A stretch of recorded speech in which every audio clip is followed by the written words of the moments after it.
Senador, tem um fenômeno acontecendo neste período nas pesquisas de opinião para a eleição, comum ao senhor e ao ex-prefeito Calil, candidato ao governo do Estado. O senhor e ele aparecem em segundo lugar, mas quando associa-se o seu nome e o dele ao do candidato PT Lula a presidente, há uma virada na pesquisa. Como reverter isso durante a campanha? O que o senhor e o candidato Calil estão fazendo? Primeiro, Ben, você me dá uma oportunidade de fazer uma breve retrospectiva. A minha história com o presidente Lula não começa de hoje. A minha primeira grande oportunidade de servir ao Brasil foi no governo do presidente Lula em 2003. Convidado pelo vice-presidente José Alencar, eu fui superintendente do DENIT em Minas durante um ano e depois fui diretor-geral no país, do órgão responsável por todas as rodovias, hidrovias, portos e ferrovias da nação. E os problemas eram muitos. Nós encontramos a malha rodoviária, por exemplo, de Minas, completamente acabada. A BR-135, da 040 até Montes Claros, estava intransitável. Nós restauramos toda aquela rodovia. Eu tive a alegria de participar da duplicação da BR-040, de Sete Lagoas ao Trevão de Curvelo. Todos lembram que era o pior trecho da viagem até Brasília.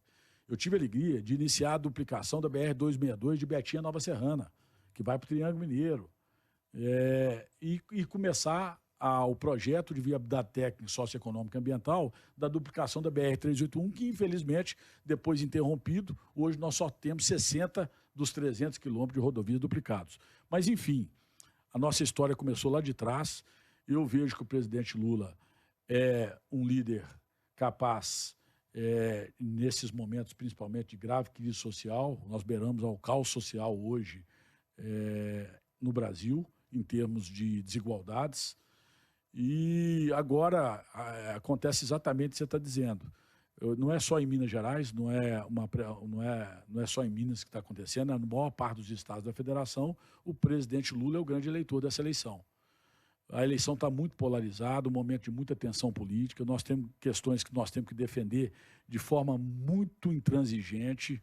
Eu acho que nós temos valores que são inegociáveis na nossa sociedade, alguns pelos quais muitos perderam, inclusive, a vida no passado. O primeiro deles, a democracia. A democracia está sendo colocada em xeque toda hora.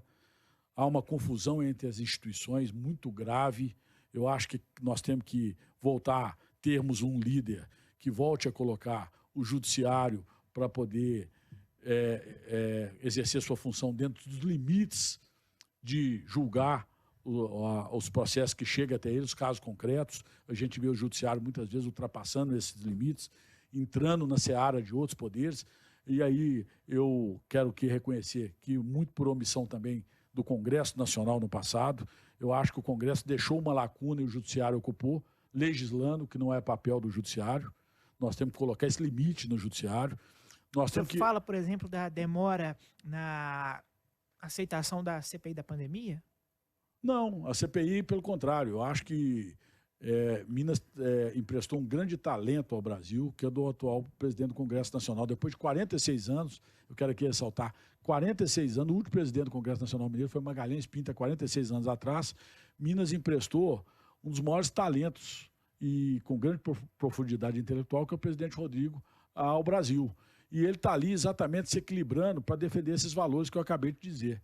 A democracia. Eu vejo a democracia sendo atacada a todo momento. Há uma confusão institucional tremenda. Nós precisamos reorganizar isso. Para isso tem que ter alguém com coragem, mas principalmente com equilíbrio.